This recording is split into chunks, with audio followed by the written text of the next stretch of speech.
kita lepasin aja ya Pak.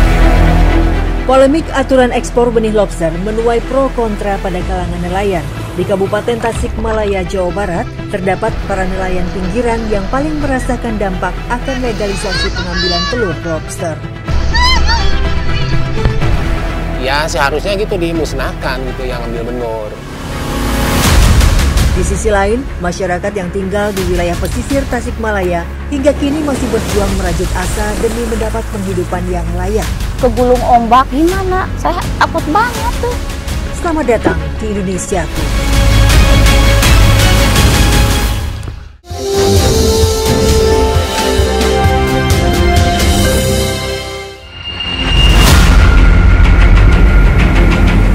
Wilayah pesisir Cipatujah di Kabupaten Tasikmalaya menjadi salah satu sentra lobster di Jawa Barat.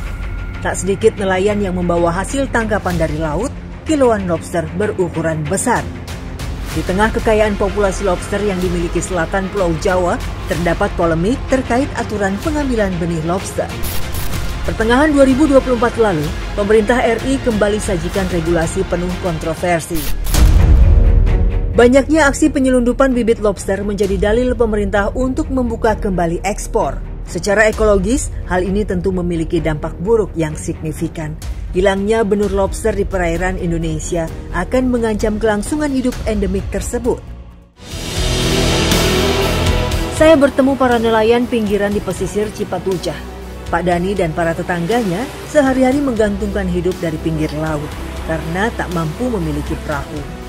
Dari tepian inilah mereka menggantungkan angan dan berharap hari ini merupakan rezeki baik. Nah, sekarang mau memasang umpan dulu di dalam jodang atau orang sini menyebutnya pintur. Itu jaring yang berbentuk bulat seperti ini.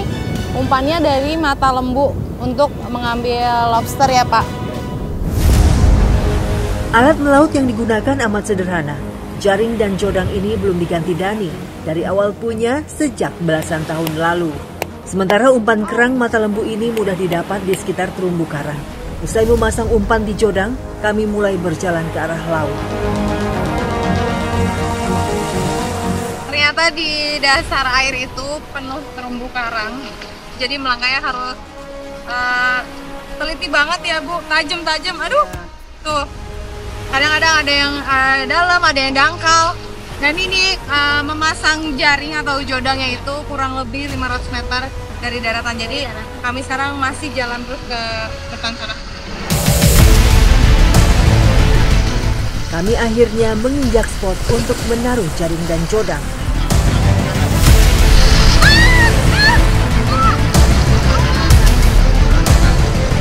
Bukan hal mudah untuk meletakkan jaring di tengah gulungan ombak yang kencang. Dengan susah payah, satu jaring berhasil terpasang. Jaringnya udah terpasang, ternyata caranya dengan mengkaitkan di terumbu karang ujungnya, lalu ditarik ke sebelah sini kurang lebih 7 meter ya panjang jaringnya.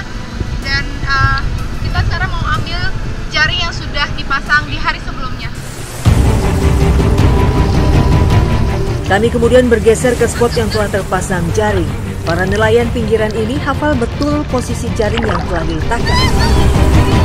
Dengan sigap, Pak Dani dan kawan-kawannya langsung menarik jaring ke permukaan. Ada beberapa lobster yang udah nyangkut di jaring, ini udah syukur banget dapat, walaupun terhitung jari ya kurang lebih cuma 3 ya Pak. Tapi di tengah situasi cuaca seperti sekarang, kalau menurut warga sini sedang angin barat, jadi tuh ombak lagi parah-parahnya. Ya nggak ada pilihan buat mereka, apalagi mereka yang nggak bisa ke tengah laut ya Pak. Mesti dari pinggir seperti ini sebetulnya cukup berbahaya dan beresiko. Bu, dapat Bu? Alhamdulillah dapat nih. Dapat satu. Satu. Coba tarik lagi.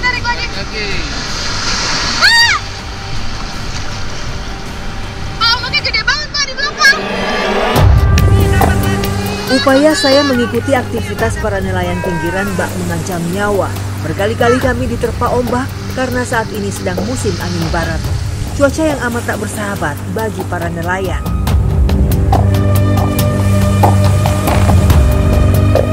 Tiba di daratan, para pencari nafkah dari tepi laut ini menyortir hasil tangkapan mereka. Hari ini seakan bukan menjadi hari keberuntungan Pak Dani dan kawan-kawannya. Walaupun ukurannya nggak besar-besar, tapi lumayan. Kurang lebih kita dapat beberapa yang nyangkut ya Pak. Ada 6 tadi ya? Iya, lumayan. Jadi di sini dari tepian-tepian pantainya aja tuh banyak lobster-lobster yang bisa diambil pakai jaring, pakai jodang gitu. Jadi emang udah dari dulu seperti itu ya Pak. Buat nelayan yang nggak pakai perahu, nggak punya perahu, mereka memanfaatkan jaring dan jodang atau disebutnya nelayan pinggiran.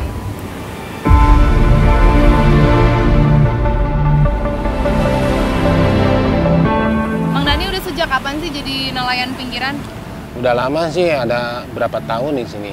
Dulunya kan yang gede-gede yang diambil, 3 on, 2 on gitu kan. Sekarang udang yang kecil juga diambil. Makanya sayangnya gitu. Nelayan-nelayan pinggiran ngeluhnya gitu kan. Benurnya diambil, yang ke pinggiran pasti nggak ada gitu. Karena telur semua diambil. Ya diambil, yang udah dari telur udang ini, yang gede-gede lobster itu kan bertelur. Udah menjadi benur, kita benur diambil sama nelayan gitu kan, di pinggiran nggak ada. Yang Bapak tahu emang kalau menjual benur lobster itu menjanjikan banget ya Pak?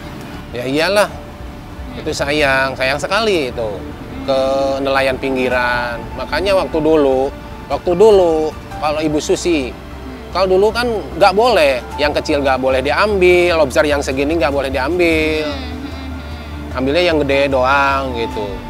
Ya seharusnya gitu dimusnahkan gitu, yang ambil benur, nggak boleh. Iya seharusnya tegas ya, itu dari ke pemerintahan apa menteri-menteri kelautan apa perikanan itu seharusnya tegas lah. Kayak dulu nggak boleh kan, nggak boleh diambil yang kecil itu. Apalagi ini benur kan bukan itu ilegal gitu. Seruan nelayan pinggiran ini menjadi keluhan mereka sejak benih lobster dilegalkan untuk ekspor. Kebijakan itu mungkin menjadi peluang bagi sebagian orang yang mengambil banyak keuntungan. Namun bagaimana dengan mereka yang dapat penghasilan tak sepadan? Tangkapan lobster Dani dan para nelayan pinggiran hari ini dibawa ke penampung setempat. Nilai jual lobster bergantung pada ukurannya. Penadah kecil seperti Tarno hanya berani untuk menampung hasil tangkapan lobster hidup. Ia mengaku tak pernah membeli bibit lobster karena harganya yang mahal. Nah, hasil tangkapan nelayan pinggiran tuh setiap hari memang ada? Ya kadang-kadang sih kalau di pinggir mah. Kadang dapat, kadang enggak.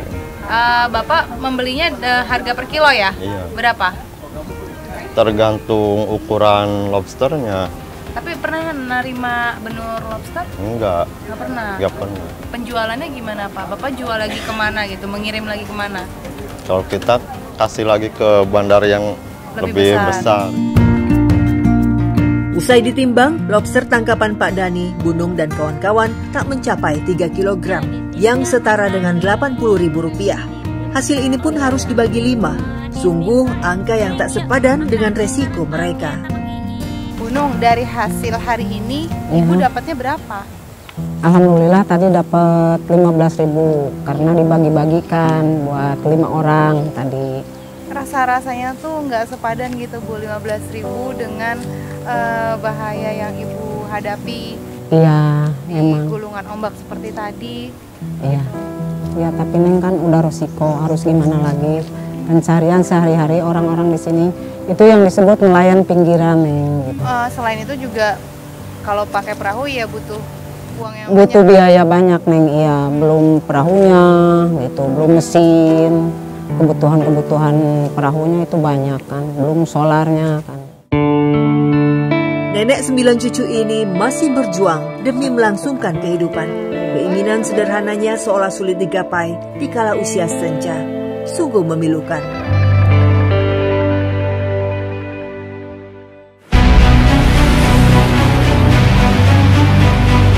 Di sudut lain Cipatujah, saya mengikuti aktivitas para nelayan perahu.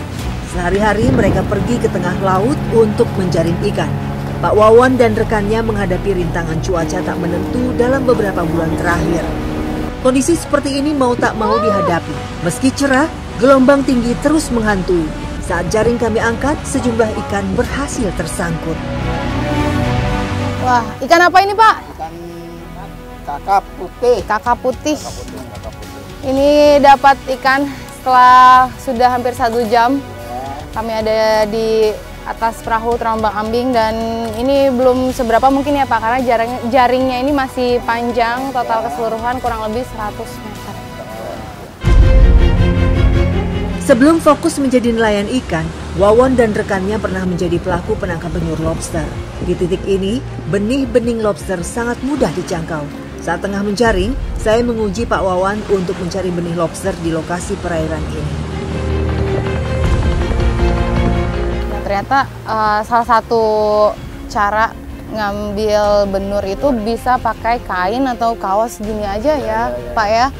Dan ternyata benar, setelah kita masukkan tadi memancing pakai kaos ini, nyangkut beberapa benur lobster atau baby lobster yang masih sangat seukuran kecil sekali. Dan ini masih banyak ya Pak ditemukan di sini ya. Ini Bapak nggak diambil aja? Enggak. Kenapa Pak? Yang besar-besar. Oh gitu, memang yang besar, yang sekecil ini. Saat apalagi telur, Bapak nggak ngumpulin itu? Enggak. Oh gitu. Tapi di sini katanya masih banyak juga ya Pak ya? Iya. Yang mengumpulkan baby sama telurnya ya. Ya udah, berarti sekarang kita lepasin aja ya Pak. Ya, Wawan kini sudah tak lagi menargetkan benih lobster sebagai tangkapannya. Ia telah sadar bahwa menangkap lobster yang masih usia dini dapat menimbulkan banyak kerugian. Bapak rela ngelepas baby lobster gitu aja? Ya, rela. Kenapa Pak? Biar budidayakan. Biar besar di laut sendiri aja ya Pak? Oh gitu. Soalnya jarang yang mungkin saya tahu kalau ini potensi keuntungannya besar kan. Ya. Biasanya banyak yang itu ya. Yang Bapak tahu gimana di sini, teman-teman Bapak masih banyak yang mengambil juga ya? Masih ya.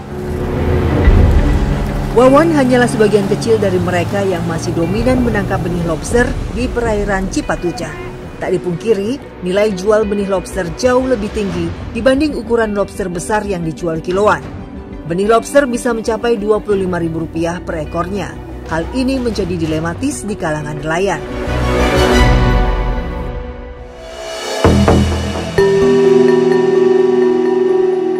Selain nelayan yang menggantungkan hidup mereka di laut, ada pula nelayan muara yang mengandalkan perahu rakit sebagai sumber penghidupannya, seperti yang dilakukan oleh Supriyatna dan keluarganya. Nah, ini salah satu cara mencari ikan di sini pakai rakit yang terapung atau orang sini menyebutnya sirip apung ya Bu ya. Ini cukup besar juga kapasitasnya, tapi tetap harus jaga keseimbangan. Jaring bagan tak hanya yang terapung seperti milik Supriyatna, melainkan ada pula yang terpasang di tepi daratan. Supriyatna membuat bagan yang bergerak dengan tujuan mendapat hasil tangkapan lebih banyak.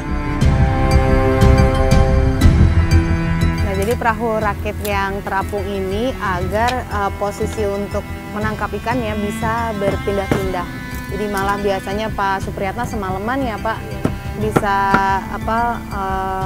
keliling di sekitar rawa untuk mendapat ikan.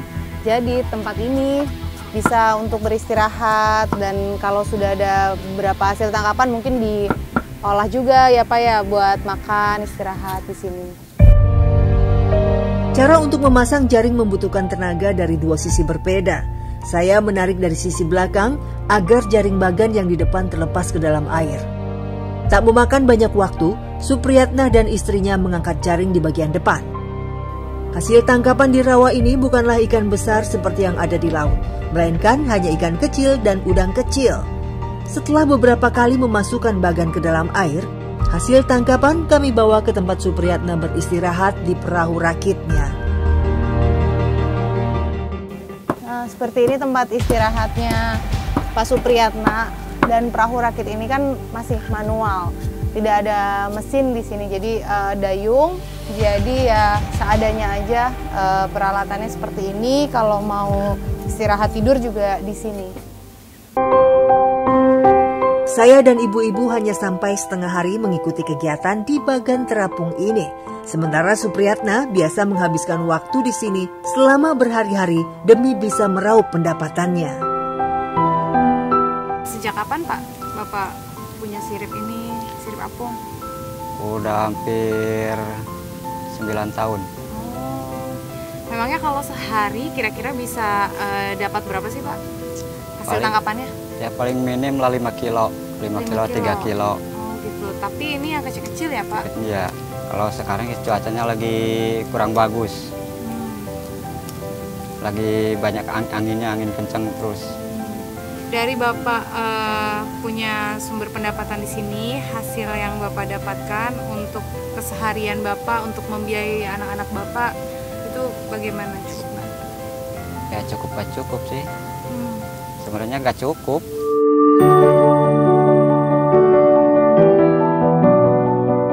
Hasil tangkapan dari Bagan Terapung dibawa Turiah ke penampung dekat rumahnya. Ikan kecil-kecil ini hanya bernilai Rp20.000 per kilo. Hari ini, dari hasil Bagan Terapung suaminya, Turiah mendapat tak lebih dari 5 kilogram. Penghasilan yang tak menentu ini digunakan Turiah dan keluarganya untuk bertahan hidup sehari-hari. Terkadang, Bagan tak menghasilkan sama sekali karena kondisi di muara kerap kali mengalami air keruh.